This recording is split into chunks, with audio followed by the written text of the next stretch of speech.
Thank you for taking the time to watch this brief video explaining more updates and information about your upcoming recertification. My name is Pam Rosenberg, and I'm the Director of Education and Certification for ASPE. The primary purpose of this informational video is to explain the changes to the recertification process.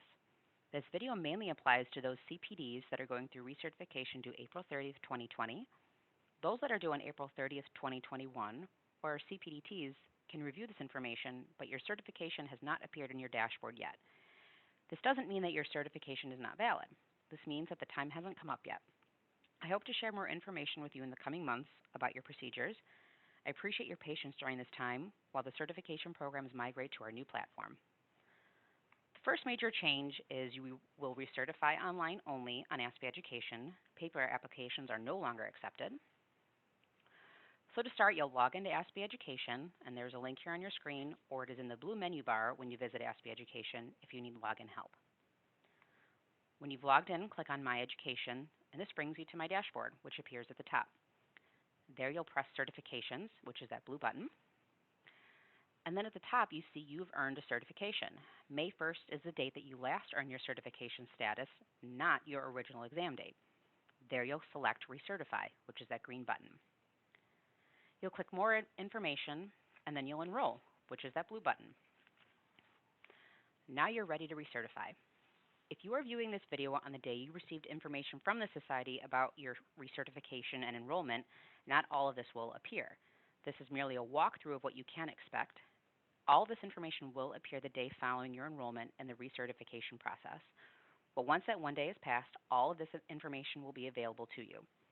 On your screen here, you see that this earner, for example, member, non-member, or a CPD, has met one of the 1 required products. But when you log in, it will see 0 of the 1 required products met, which is the fee plus the acknowledgement, and we will get to this later in the video. Please note that for recertification purposes, hours are reported in points. For each hour, you earn 10 points towards recertification. This requires you to earn 240 points, which equals 24 hours. So for example, 10 hours equals 100 points, and so on. This is what you will see once recertification is available to you.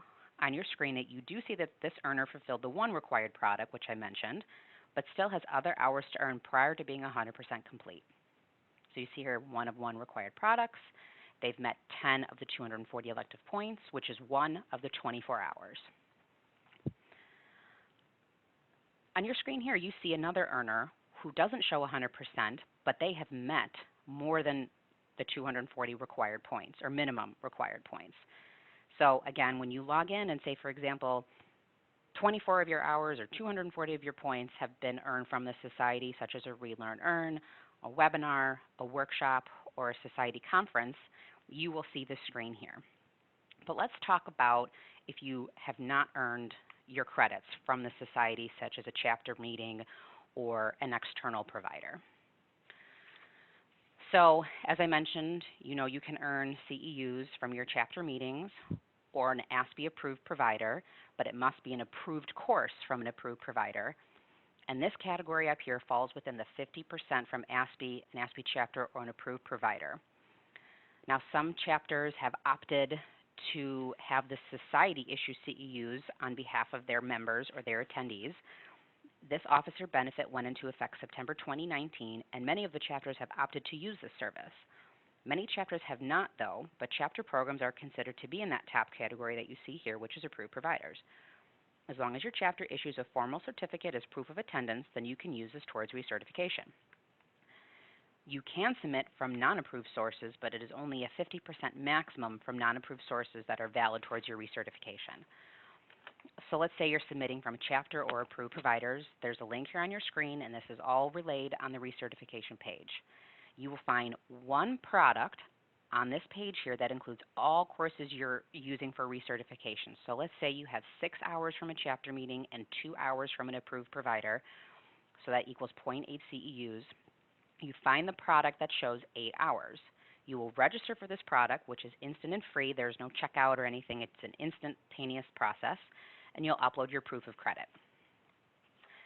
This is what it looks like when you're getting ready to upload your proof of credit.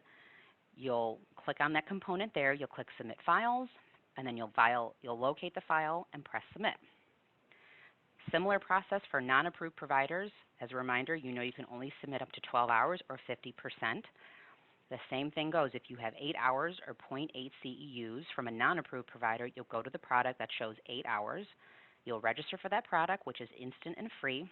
Upload your proof of credit, just the same, and submit. There is a waiting period for review, and this can take 5 to 10 business days, so I strongly encourage you to submit early. Once your courses have been approved, it will appear as points towards your recertification. If it is not approved, you will receive notes back to why and how you can resubmit so that you can remedy the situation and hopefully be compliant. Let's talk about finalizing and completing the process. So you've met a minimum of those 240 elective points. That final step is submitting that recertification fee. You see this at the top. You click View, or you can go to this link here shown on your screen, again, which is also linked on the recertification page on ASPE Education. You will register for this product. So you will add this to cart and checkout, where you will submit payment. You will then click View Product and read and sign the acknowledgement component. It looks like this. This will then meet the one required product, and this product is due at the end of your cycle, which is April 30th for CPDs and October 31st for CPDTs for the year their certification expires. You'll agree to the terms and submit.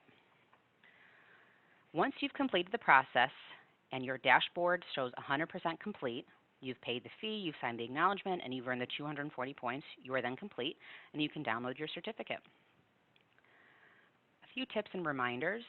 If 100% of your CEUs are from the society or a chapter that sends their attendance records to Society for Processing, which automatically populate into your education dashboard, then recertification will be very simple. So if this is getting towards the end of your recertification cycle, for example, you're starting this process in April of 2020, I strongly encourage you to go online and take Read, Learn, Earn articles or webinars or any of the learning that is available online. You can actually earn 100% of your credits for free as an ASPE member by taking the courses that we have online. This will alleviate any issues that you have because, as I mentioned, it can take 5 to 10 business days for a review of the courses that you're submitting. If you're submitting these external credits, as I just mentioned, do not wait until April 30th to do so. It can jeopardize your certification status because it is a firm cutoff at April 30th, the year your certification expires. You will submit external credits one time for all courses in each category. So as I mentioned before, say you've got 6 hours from a chapter meeting, 2 hours from an approved provider. Simple math, 6 plus 2 is 8. Go find that product that shows 8 hours, and say you have a couple credits from a non-approved provider, comply with that on the other category page. Failure to do so in following these steps or by submitting multiple times for one group of meetings or course may delay your recertification. As always, you can contact me at certification@aspe.org, and thank you for your time.